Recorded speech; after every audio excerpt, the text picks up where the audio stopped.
If you're pouring your heart into your podcast, but still struggling to turn those listeners into paying clients, I've got something just for you. Imagine having a clear, simple plan to turn your listeners into buyers without relying on a huge audience or spending hours on social media. That's exactly what we'll create together in a podcast profit plan discovery call. During this free 20-minute call, I'll help you discover more opportunities for profit in your podcast and give you the next best step to turn your show into a client attracting machine. If I've got an offer that will help you expedite this process, then we can also discuss working together. Book your free podcast profit plan discovery call now by going to podcastingformoms.co/profit plan or by clicking the link in the show notes. I can't wait to chat with you. Tell me if this sounds familiar. You pour hours into recording, editing, and publishing your podcast episode. It goes live, you share it once on Instagram, and then it quietly disappears into the archives. What if I told you that that same episode could keep working for you on repeat without adding more to your workload? Today, I'm going to show you exactly how to reuse and repurpose your podcast so it works harder for you while you actually work less. Let's jump in. Welcome to Podcasting for Moms, the show for moms in business ready to start, grow, and scale a podcast that turns their listeners into buyers. I'm Jenny Soneson, a podcast strategist and fellow mom entrepreneur. You're in the right place if you want to learn how to start and grow a podcast that attracts your ideal clients and really does the heavy lifting for you when it comes to selling your offers, all while balancing life as a busy mom. Are you ready to create a podcast that grows your income, impact, and influence? Let's make podcasting work for you because as moms, we know how to get things done. All right, let's jump into the episode. Hey, welcome back to another episode of Podcasting for Moms. I'm so glad you're here today because we're going to talk about one of my favorite ways to make podcasting more sustainable, and that is by reusing and repurposing your content. If you've ever felt like you're spending hours creating podcast episodes only for them to go live once and then collect dust in your feed, you're not alone. But here's the good news. Your podcast is a content goldmine. And today I'm going to show you how to make it work harder for you without adding more to your plate. So grab your coffee or your favorite caffeinated beverage of choice and let's jump in. So first, I want you to think about the last episode you created. Maybe it took you a couple of hours to brainstorm, outline, record, edit, and publish. That is a lot of effort. Now imagine that episode living multiple lives on Instagram, in your email list, on Pinterest, even as a blog post. Suddenly, instead of just one piece of content, you've got 5 or 10, and that is the power of repurposing. So first, I want to talk about why repurposing matters, especially for us moms in business.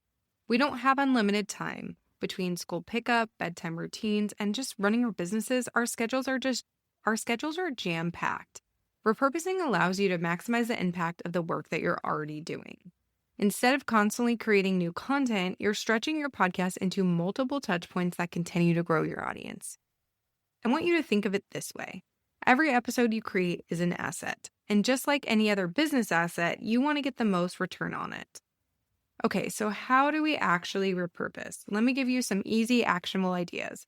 So the first thing here is social media posts. So you can take key quotes or tips from your episodes and turn them into Instagram posts, LinkedIn updates, or Threads content. You can even create video snippets if you're recording the video and turn it into more engaging content. The second thing is email newsletters. Every podcast episode can be turned into an email to your list. Share the highlights, include a link to listen, and maybe even expand on one of the points with a personal story.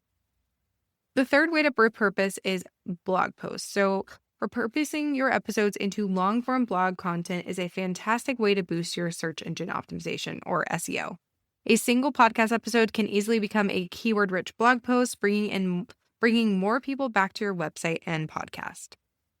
The fourth way you can repurpose is by creating Pinterest pins. So create a couple different graphics for each episode and link them back to your show notes or blog posts.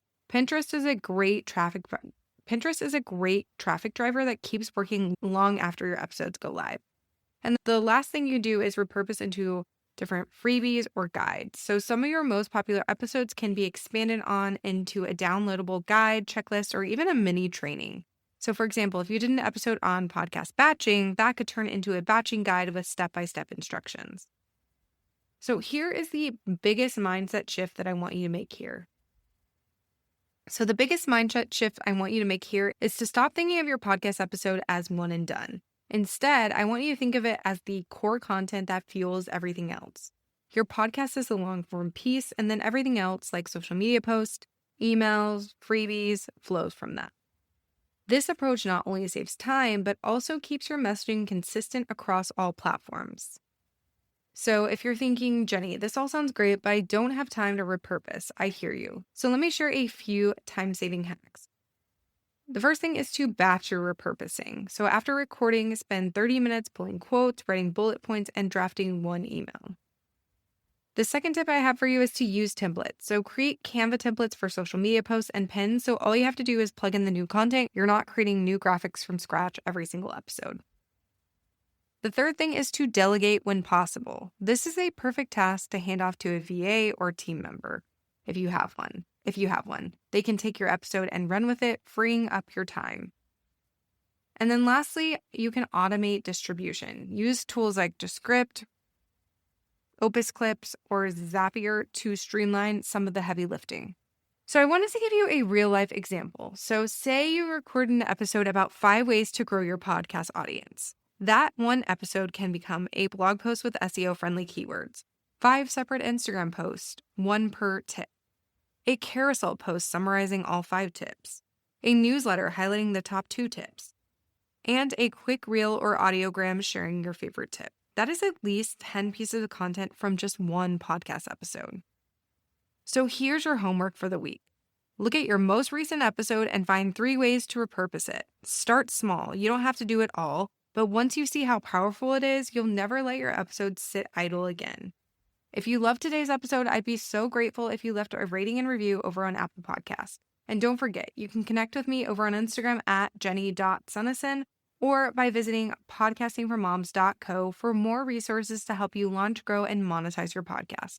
Thanks so much for hanging out with me today. Until next time, keep making your podcast work harder for you so you can work less and enjoy more margin in your life. Thank you for tuning into Podcasting for Moms. I hope today's episode gave you the tools and inspiration you need to make your podcast work smarter, not harder. If you love what you heard, be sure to subscribe and leave a review. It means the world and helps other moms in business find the show. For more tips, resources, and support, head to podcastingformoms.co. Remember, you're not just building a podcast, you're building your legacy. Until next time, friends.